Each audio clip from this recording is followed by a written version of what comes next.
Hi hello welcome to our channel. నేను మీ సిరి. ఈరోజు మనం చెప్పుకోబోయే కథ వలుపు వర్ణం పార్ట్ 57. చెప్పినట్టుగానే ఇంకో ఎపిసోడ్ కూడా ఇచ్చేస్తున్నాను. ఇక కథలోకి వెళ్ళిపోదాం. బేబీ, మన ఇంటికి వెళ్దామా? మమ్మీ నీకోసం ఎదురు చూస్తూ ఉంటుంది అని అన్నాడు వీరేంద్ర.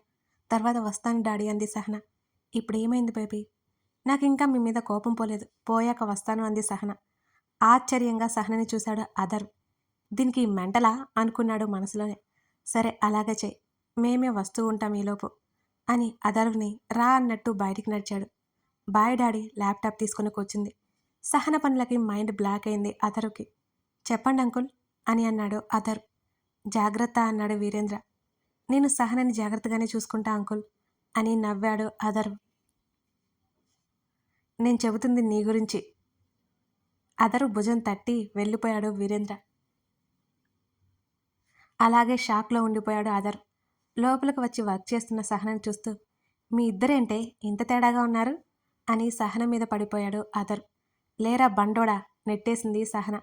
ఇంటికి పిలిస్తే వెళ్లకుండా కోపముందంటావేంటి రాక్షసి అడిగాడు ఆమె నడుము చుట్టూ చేతులు వేసి. నాకు వెళ్ళాలి అని లేదురా, తర్వాత వెళ్తానులే అని నవ్వింది. దీనికి నిజంగానే మెంటలే అన్నాడు ఆశ్చర్యంగా. అతని మాటలు పట్టించుకోలేదు సహన. మీ డాడీ మాత్రం కరెక్ట్గా చెప్పారు నీతో జాగ్రత్త అని అన్నాడు అదర్. ల్యాప్టాప్ పక్కన పెట్టి అదర్ ఒడిలో కూర్చుంది సహన. ఏంటి బుజ్జిగా, నా మీద ప్రేమ ఎక్కువైనట్టుంది సహనని హత్తుకున్నాడు అదర్. నీ మీద ప్రేమ ఎప్పుడూ ఒకేలా ఉంటుంది, అప్పుడప్పుడు పెరిగిద్దిలే. ఇప్పుడు ప్రజెంట్ స్టేబుల్గానే ఉంది. డాడీ వచ్చారుగా, హ్యాపీనెస్ ఎక్కువైందిలేరా అని అంది సహన. అమ్మని కనీసం అవును అని కూడా చెప్పవే అని అన్నాడు. నేను అబద్ధాలు చెప్పను, నాకే మరి ఆ అలవాటు. అవునేమో, నాకేం తెలుసు అంది కళ్ళెగరేస్తూ. బాగా ఎక్కువైంది నీకు, ముగినని కూడా చూడకుండా నాతోనే వేళాకోలాలా? నేను దేనితో బెండ్ చేయాలో నాకు తెలుసు అని అన్నాడు ఆమెను చేతుల్లోకి ఎత్తుకుంటూ. అవునా, దేనితో? అతని మెడ చుట్టూ చేతులు వేసింది. ప్రేమతో అంటూ ఆమె నుదటిన ఢీకొట్టాడు. ఆహా అని అతడి ముక్కు పట్టి లాగింది. అవును, ఉక్కిరి బిక్కిరి చేసి ఊపిరాడకుండా చేయాలి నీకు అని ఆమె బుగ్గ మీద ముద్దు పెట్టాడు. రియల్లీ? యా. రూమ్లోకి వెళ్ళి డోర్ లాక్ చేసి బెడ్ మీద పడేశాడు సహనని. మొరటు మొగుడు అని అరిచింది చిన్నగా. చూస్తావుగా నా మొరటుతనం అని ఆమె మీదకి చేరిపోయాడు అధర్. పొడుగ్గా ఉన్న అతని ముక్కు కొరికింది. రాక్షసి ఆమె బుగ్గ మీద గట్టిగా ముద్దు పెట్టాడు. ఈడియట్ అతని చుట్టూ చేతులు వేసి నవ్వింది సహన. ఆమె కళ్ళల్లోకి చూస్తూ ఆమె అధరాలను అందుకున్నాడు అధర్. కళ్ళు మూసుకుంది. అతని ఇంకాస్త దగ్గరికి లాక్కుంది సహన. ఆమె శరీరం మీద తడి పెదవులు ముద్రలు వేయసాగాడు. అతని పనులకు ఆమె శరీరం అతని ఆధీనంలోకి వెళ్ళిపోయింది. అతనికి అనుగుణంగా మారసాగింది. ఆమె కంఠం మీదుగా పెదవులతో రాస్తుంటే ఊపిరి ఆగిపోతుందేమో అనిపిస్తోంది ఆమెకి. గట్టిగా అతన్ని లాగి హత్తుకుంది. మరోసారి ఇరువుర అదరాలు కలిసిపోయాయి. అతని ముఖాన్ని చేతుల్లోకి తీసుకొని అదర్ ఐ లవ్ యూ అంది అతని కళ్ళల్లోకి చూస్తూ సహన. లవ్ యూ టూ రాక్షసి. ఆమె నుదుటి మీద ముద్దు పెట్టి ఆమెను పూర్తిగా ఆక్రమించేశాడు అదరు. అతని ప్రేమలో పూర్తిగా మునిగిపోయి అంతటి ప్రేమని అతనికి అందించింది ఆమె. గాలి చేరలేనంత ఒక్కటైపోయారు. శరీరాలే కాదు, మనసులు కూడా ప్రేమలోకంలో విహరిస్తున్నాయి వారివి. పరిపూర్ణంగా భార్యాభర్తల బంధంలో ఇమిడిపోయారు ఇద్దరు. డాడీ వివిధ పిలుపుతో హ్యాండ్ వాష్ చేసుకుని డైనింగ్ టేబుల్ ముందు కూర్చున్నాడు వీరేంద్ర. ఇంకా తినలేదా అని అడిగాడు ముగ్గురిని చూస్తూ. మీకోసం వెయిటింగ్ అంకుల్ అని అన్నాడు విశ్వ. మీ ఫ్రెండ్ దగ్గరికి వెళ్ళి వస్తున్నా విశ్వ అని వీరేంద్ర అన్నాడు. సుధా అయోమయంగా చూసింది. వివిధ నవ్వుతూ సహన దగ్గరికి వెళ్ళావా డాడీ అని అడిగింది. తలూపాడు సుధా వైపు చూస్తూ. ఆమెమీ మాట్లాడకుండా మౌనంగా వడ్డించసాగింది. ఆంటీ నువ్వు కూడా కూర్చో, సుధని పక్కన కూర్చోబెట్టుకున్నాడు విశ్వ. సుధా మౌనంగా ఉండడం గమనించాడు వీరేంద్ర. వివిధ విశ్వ కూడా. డిన్నర్ అయ్యాక విశ్వ వివిధ అలా బయటికి వెళ్ళి వస్తామని అక్కడి నుంచి వెళ్ళిపోయారు. సుధా ఏమైంది అని అడిగాడు వీరేంద్ర. మీరు నాతో మాట్లాడొద్దు ఆవిడ కోపంగా చెప్పింది. ఎందుకు అని నవ్వాడు. అంతా మీరే చేసి నవ్వుతున్నారా అని అడిగింది కోపంగా. ఇప్పుడు నేనేం చేశానని నీ కోపం ఆలోచిస్తున్నట్టు ముఖం పెట్టాడు వీరేంద్ర. నాటకాలు చాలా ఆపండి. సహన దగ్గరికి వెళ్ళేటప్పుడు నన్ను కూడా తీసుకెళ్ళొచ్చు కదా. దాన్ని మనసారా చూసుకుని 4-5 నెలలవుతోంది. ఆమె బాధగా చెప్పింది ఆ మాట. నేను తన్ని తీసుకొద్దామనే వెళ్ళాను. బేబీ రానంది అన్నాడు. రానందా? అదేంటి? కంగారుగా అడిగింది సుధ. నా మీద కోపం ఉందట, అది తగ్గితే వస్తాను అంది. సుధ పక్కన కూర్చుంటూ చెప్పాడు వీరేంద్ర. పిచ్చి పట్టిందా దానికి? మీరడిగితే రానందా? ఆశ్చర్యంగా అంది. అవును, అదే చెప్పింది. అదెందుకు రావట్లేదు? రేపు నన్ను తీసుకెళ్ళండి, 4 వాయిస్తే అదే వస్తుంది అన్నది కోపంగా. నా బేబీని కొడతావా అని అడిగాడు. మరి ఇంకేం చేయాలి? నేను తన కోసం ఎంత ఎదురు చూస్తానని తెలియదా దానికి? అంతేలే, నేనంటే ప్రేమ లేదు. ఆమె కన్నీళ్లు పెట్టుకుంది. నువ్విప్పుడు ఏడవకు, ఇంత వయసు వచ్చినా ఆలోచించే పరిణితి లేదు నీకు అన్నాడు వీరేంద్ర. కోపంగా చూసింది. నాకు తెలిసి అధర్ని వదిలి రావాలి అనుకోవట్లేదు బేబీ. తనే వస్తుంది. పెళ్ళయి పెద్ద పిల్లలు నీకు, ఆ విషయం అర్థం కాదా అని అడిగాడు. ఏ రోజైనా మిమ్మల్ని వదిలి వెళ్ళానా? నాకు తెలుసులే. అవునవును, బాగా తెలుసు. సుధా అలిగి వెళ్ళిపోయింది. వెనకే వెళ్లాల్సి వచ్చింది వీరేంద్రకి. విసు చాలా హ్యాపీగా ఉందిరా అంది వివిధ. చేతులు ఊపుకుంటూ నడుస్తున్న వివిధని చూశాడు విశ్వ. ఆమె ముఖంలో ఇన్ని రోజులకు వెలుగు వచ్చింది. వివి విశ్వ పిలుపుకి అతని వైపు చూసింది వివిధ. నేను రేపు వెళ్తున్నాను అన్నాడు. వివిధ ముఖంలో నవ్వు మాయమైపోయింది మెల్లిగా. వివి కదిపాడు. అంది. రేపు ఈవినింగ్ అన్నాడు విశ్వ. సరే. ఇవాళ కూడా కుదరలేదు. సహన దగ్గరికి వెళ్ళాలి. రేపు సరేనా అని అడిగాడు. మార్నింగ్ వెళ్దాం విస్సు. అక్కడి నుంచి నేను కాలేజీకి వెళ్తా, నువ్వు ఉండి వచ్చే అన్నది వివిధ. రేపు కాలేజీకి వెళ్లకుండా ఉండొచ్చు కదా అని అడిగాడు విశ్వ. సరే అంది కొంతసేపు తర్వాత. వివి ఏమైంది? ఏం లేదు విసు, బలవంతంగా నవ్వింది వివిధ. కొంత సమయం అలా తిరిగి ఇంటివైపు వచ్చారు. విశ్వ చేతిని చుట్టుకొని భుజం మీద వాలిపోయింది. వివి, ఆర్ యూ ఓకే? అంది. మరి ఎందుకు దిగులుగా ఉన్నావు అని అడిగాడు విశ్వ. ఏంటోరా, నువ్వు వెళ్ళిపోతుంటే ఏదోలా ఉంది. డైలీ కాల్ చేయి నాకు, మర్చిపోకు అంది. అలాగే, అదరు సహనా ఉంటారుగా, ఇక నీకు బోర్ కొట్టదులే. వివిధ చేతి మీద చేయి వేశాడు. అందే కానీ ఏం చెప్పలేదు. వెళ్దామా ఇంట్లోకి? తల ఊపి విశ్వని వదిలింది. ఇద్దరూ ఇంట్లోకి నడిచారు. తర్వాత రోజు గార్డెన్లో కూర్చొని పేపర్ తిరిగేస్తూ ఉన్నాడు అర్జున్. అర్జున్, శ్రీనివాస్ పిలవడంతో ఏంటి డాడీ అని అడిగాడు. మావయ్య పిలుస్తున్నారు, వెళ్ళిరా. సురేంద్ర దగ్గరికి కదిలారు. మావయ్య రమ్మన్నారట అని అడిగాడు.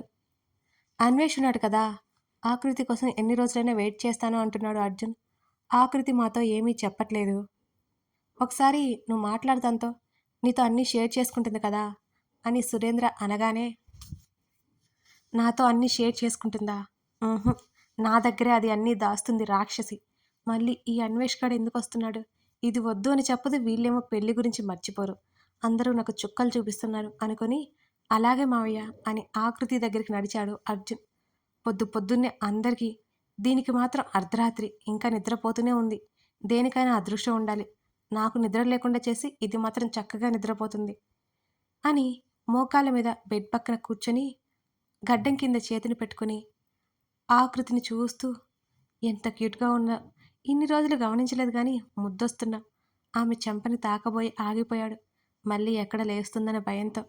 ఆకృతి కళ్ళు, ముక్కు, ఆపై పెదవుల దగ్గర అతని చూపు ఆగిపోయింది. అతని చెయ్యి మెల్లిగా ఆమె ముఖం మీదకి వెళ్ళిపోతోంది. ఆకృతి కొంచెం కదిలి దుప్పట్లాగి మెడ వరకు లాక్కుంది. స్పృహలోకి వచ్చి తల విదిలించాడు అర్జున్. బాబోయ్, నేనేంటి ఇలా అయిపోతున్నాను? ఇప్పటికే 3 టైమ్స్ కిస్ పెట్టాను. అవి అనుకోకుండా జరిగిపోయాయి. ఈసారి మంచి లొకేషన్లో ప్లాన్ చేయాలి అని ఆకృతిని చూస్తూ కొంత సమయం గడిపాడు అర్జున్. మెలకువ వచ్చి ఒళ్ళు విరుచుకుంటూ లేచి కూర్చుంది ఆకృతి. ఇంకా కళ్ళు తెరవలేదు ఆమె. మంపు దెయ్యం నవ్వుకున్నాడు అర్జున్. మళ్ళీ వెనక్కి వాలింది. ఇప్పుడే లేచేలా లేదిది. ఒకసారి తన మీద నీళ్లు కొట్టింది గుర్తుకు వచ్చి వాటర్ తీసుకొచ్చాడు అర్జున్. సారీనే, నువ్వు ఇలా మూడీగా ఉంటే నాకు నచ్చట్లేదు. బాధగా ముఖం పెట్టి ఆ తర్వాత జరిగేది ఊహించుకుంటూ ఆకృతి ముఖం మీద నీళ్లు కొట్టాడు అర్జున్. ఆ అని ఆమె అరిచేలోపు ఆమె నోటి మీద చేయి పెట్టాడు. తడిచిపోయి చల్లగా తగలడంతో వదిలేసి కోపం వచ్చింది, ఆమెకి చలేసింది. అర్జున్ని చూసి లేచి కూర్చుంది. అర్జున్ నవ్వుకుంటూ నోటి మీద చేతిని తీశాడు ఆకృతికి. ఏది దొరుకుతుందా అని చుట్టూ చూసింది. ఏమీ దొరక్కపోవడంతో దిండు పట్టుకుని అర్జున్ మీదకి విసిరింది కోపంగా. నవ్వుతూ తప్పించుకున్నాడు. ఇంకా కోపం తగ్గలేదు తనకి. కోపంగా బెడ్ దిగి అర్జున్ని పట్టుకోవడానికి చూసింది. అతన్ని కొడితే గాని ఆమెకు శాంతించదు. అలా ఉంది ఆమె పరిస్థితి. నీకేం పని పాట లేదా? పొద్దున్నే ఇలా వచ్చావు? నా నిద్ర చెడగొట్టడం కాక వాటర్ పోస్తావా? అతని వెంట పడుతుంటే బెడ్ చుట్టూ తిప్పుతున్నాడు అర్జున్. ఆమె వెంట పడుతుండటంతో బెడ్ మీదకి ఎక్కేశాడు మళ్ళీ. నా చేతిలో అయిపోయావు, ఆగు బావా నువ్వు అని అరుస్తూనే ఉంది ఆకృతి. చేతనైతే పట్టుకోవే, దానికి అరవడం ఎందుకు అన్నాడు అర్జున్. చిక్కితే అయిపోతావు. బెడ్డెక్కింది ఆకృతి. అర్జున్ డోర్ వైపు వెళ్ళాడు. అతని వెంట పరుగు పెట్టింది ఆకృతి. అతను డోర్ లాక్ చేసి వెనక్కి తిరిగాడు. ఆమె గుటకలు మింగుతూ అక్కడే ఆగిపోయింది అతను చేసిన పనికి. దొరికానుగా, ఏం చేస్తావు అని కళ్ళు ఎగరేశాడు అర్జున్. ఊహు, తల అడ్డంగా ఊపింది. అయిపోతావని ఏదో అంటున్నావు కదే అని ఆమె వైపు అడుగులు వేశాడు అర్జున్. ఏడు మొహం పెట్టుకుని వెనక్కి వెనక్కి అడుగులు వేసింది ఆకృతి. బెడ్ తగిలి ఆమె ఆగిపోయింది. చెప్పు, ఏదో చేస్తాను అంటున్నావు అని ఆమెకు చేరువయ్యాడు.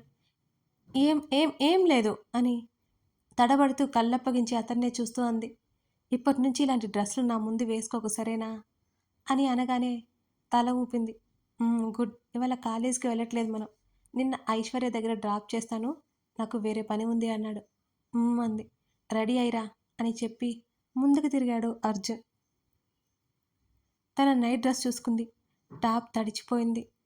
చేతులు కప్పుకుంది సిగ్గుతో. ఆమెకి చాలా సిగ్గుగా ఉంది. ఊపిరి తీసుకుంది భారంగా.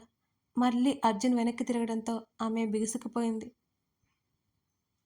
అన్వేష్ గారితో పెళ్ళికి ఓకే చెప్పావో నా చేతిలో చచ్చావే అర్జున్ బెదిరించాడు.